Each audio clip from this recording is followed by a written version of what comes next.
Hello everyone, welcome to another one of our research videos where we give a brief summary of scientific research we have done.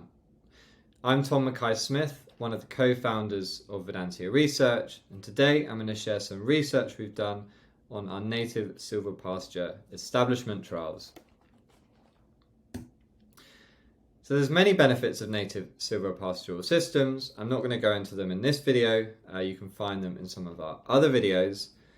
But when we kind of presented some of these results, talked about some of these benefits, the key question we got was, but is it possible to space plant natives in sheep and cattle paddocks?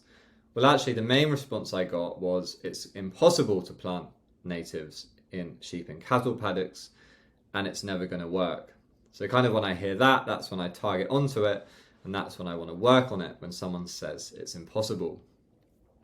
So in response to these challenges, we decided to do a large research trial in 2021 to see if it is possible to space plant natives in paddocks. And so I was at Massey University at the time, and we teamed up with Manaki Whenua and Plant and Food Research.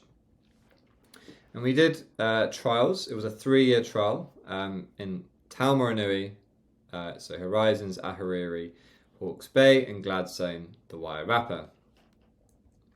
So we targeted 3 farms to get those different climates in the results. And we targeted 2 aspects per farm, a north-facing and a southern-facing slope on each of the farms. And we planted 30 seedlings on each of these aspects. So we had a total of 60 per farm with the 2 aspects and 180 in total. And we decided to plant Carnuka. The reason for this is we wanted the same species for it to be consistent on all of the slopes, and also because it is the species we've done the most research up until that point. So in order to plant it, we cleared away the grass and then we put 2 waratahs as a supporting structure. And in order to support the seedling, we use these KBC tree tubes, to protect the seedlings from sheep and cattle. And we planted these, different paddocks had different things. So one of the paddocks just had sheep, some of them had sheep and cattle but was quite low intensity, and one of them had a quite tough paddock, with sheep and cattle.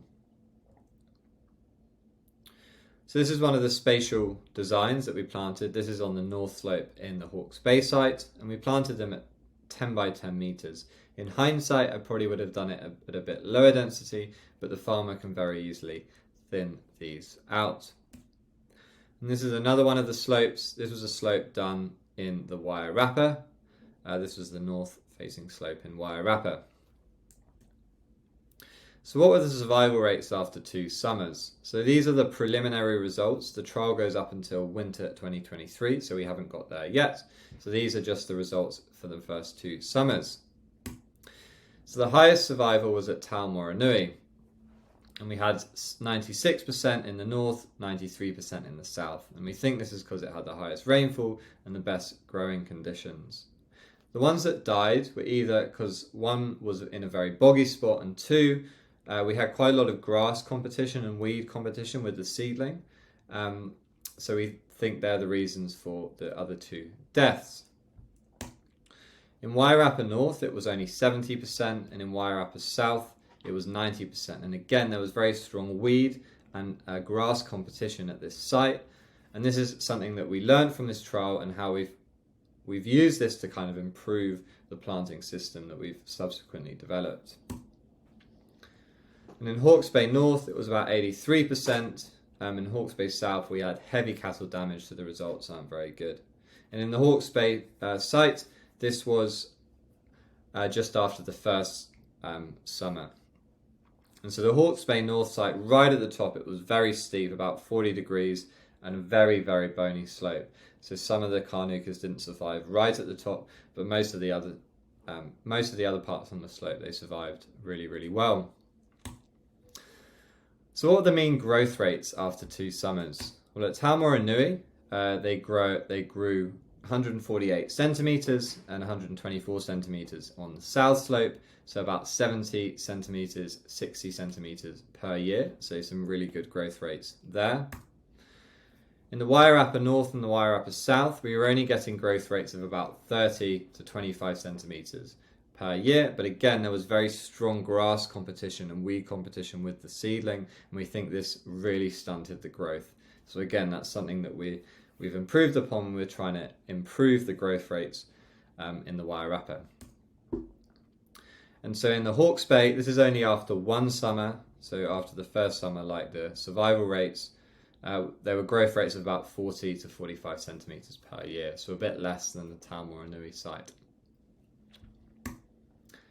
These are some of the trees in the Taumoranui site. This is another one of the Kānukas doing really, really well. And this is one of the slopes. We actually got a really big slip on this. This is the one that had heavy cattle damage. So this was a bit of a wipeout. There were trees all along here, unfortunately. So we were planting in the right place, just a bit too late. So the problem with these guards, though, is some of them got damaged quite heavily. So this is one of the guards in Taumoranui, and this is one of the guards in the Hawke's Bay site. And we got quite a lot of this at the Hawke's Bay site, and we don't think these guards are suitable for establishing seedlings in the presence of cattle. As I said, these are just preliminary results, and we published a book chapter. Ian McIver led that. I was a co-author along with Raphael Speckerman. So if you want the preliminary results from this work, you can find them in that book chapter. So it was really conversations on this slope where Vedantia research was born. And we founded Vedantia research in May 2023 with the main aim of developing a better and cost-effective tree guard for cattle. So you can plant any tree you want in the presence of sheep, cattle, goats, hares and deer. But we also want to continue doing cutting-edge science into silvopastoral systems to really inform these systems and inform the benefits that they might provide to farms, because we think, obviously, they can provide a lot of good to farms. So during last year, we got some funding on the Curious Minds program with help from Venture Taranaki, and we did some native silvopasture trials in July 2023 on 3 Taranaki farms. And the aim of this project was to develop a new prototype that we could test to see if we could come up with a better way of protecting seedlings. So this is our first prototype that uses 2 waratahs and is protected by a plastic sleeve. And this is the guard in a paddock that generally has bulls in. Yeah, they've been performing really, really well up until this point, so we're really excited by the results. This is one of the sites we planted in New Plymouth. We planted 20 Kānuka seedlings. We've had 100% survival so far. This is one of the sites which is near Strathmore. This is the Native Forest Restoration Trust property, and we have 18 Kānuka and 18 lemonwood growing here. We've had 100% survival so far. And finally, our final site was near Uranui, and we have 18 Kānuka and 18 lemonwood here, and we have 100% survival so far. So really awesome results, and yeah, it kind of told us that we should push on into 2024 and see where we can take this thing. So in 2024, we got some funding from Agmart to help develop this tree guard and bring it to market for the 2024. And in 2024, we've been providing farmers with native silvopastoral systems, which includes the tree guard as well as planting and management.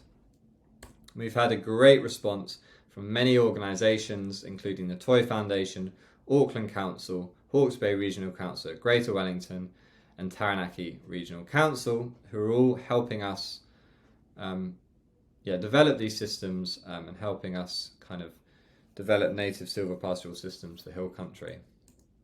So we're providing 2,600 guards this year across Taranaki, Hawke's Bay, Northland and the Wairarapa.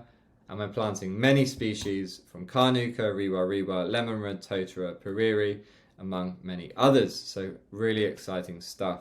And we planted one site so far. This is the site near Waverley, South Taranaki. So we're really excited to implement more of these systems throughout the North Island. Anyway, thank you very much for listening. If you have any questions about anything we've done, if you want the book chapter or you have any thoughts, then please reach out using the contact form on our website. Thank you.